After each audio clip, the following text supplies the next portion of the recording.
If you're new to Leathercraft, congratulations. You've picked a hobby that requires patience, precision, and an ever-growing collection of tools you didn't realize you needed. Today, I'm going to break down the essential tools for getting started. This will cover everything you need to make small projects like wallets, keychains, and tiny bags, because starting with a full-size duffel bag is a great way to question all your life choices.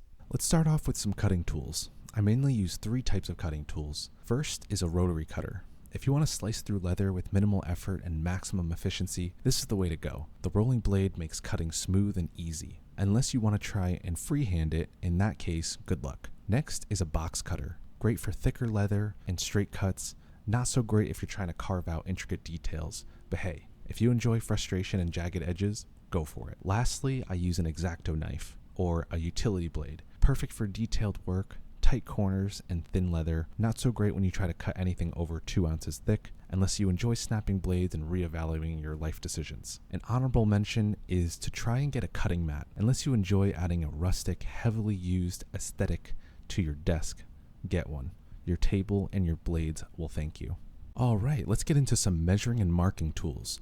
First is a ruler and meter stick. A ruler is great for smaller, precise cuts. A meter stick is for when you feel ambitious and want to make something longer, like a belt, or when you want to dramatically point at things in your workspace.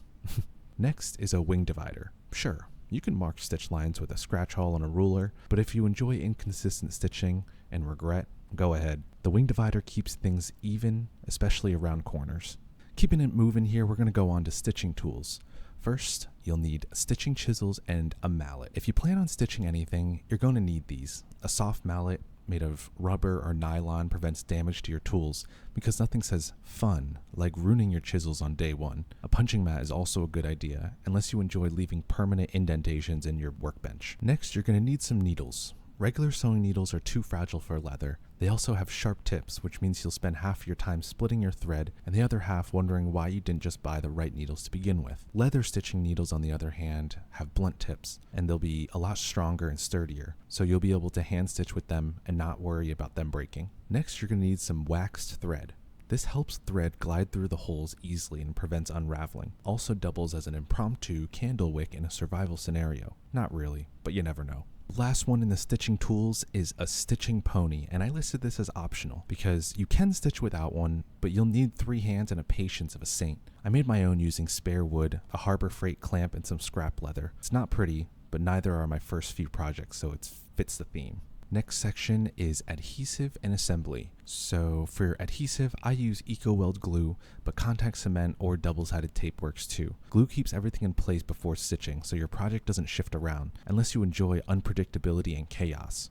Next, you're going to need a scratch awl. If you don't rough up the surface before gluing, your pieces will slide around like an ice skating rink. But hey, if you like reapplying glue multiple times, be my guest. Alright, and moving on to the last section of this video is going to be edges and burnishing. And the first tool that you're going to need within edges and burnishing is an edge beveler. So this turns raw, sharp edges into smooth, professional looking ones, because nothing says handmade like an edge that feels like a serrated steak knife. Next, you're going to want some type of burnishing gum. My go-to burnishing product is Tokonol. It gives edges that polished, finished look and makes the project feel like something you'd actually want to touch. Next, you'll want some sandpaper or a sanding belt. It helps prep edges before burnishing. If you like suffering, you can do this by hand. If you enjoy efficiency, use a powered sander. And lastly, you're going to want some canvas, denim, or a burnishing stick. Canvas works best. It's cheap, effective, and won't scratch the leather. A burnishing wheel is an option, but I found that canvas definitely produces better results, shinier edges, and it's a lot more efficient in general. And that's the essential toolkit for getting started in Leathercraft. If I missed anything, let me know in the comments. I'm sure you will. If you found this helpful or mildly entertaining, hit the like button. If you want to support my work, check out puredleather.com for my handmade leather goods. And if you enjoy watching someone else make mistakes so you don't have to, subscribe for more. Thank you so much for watching, and I'll see you in the next one.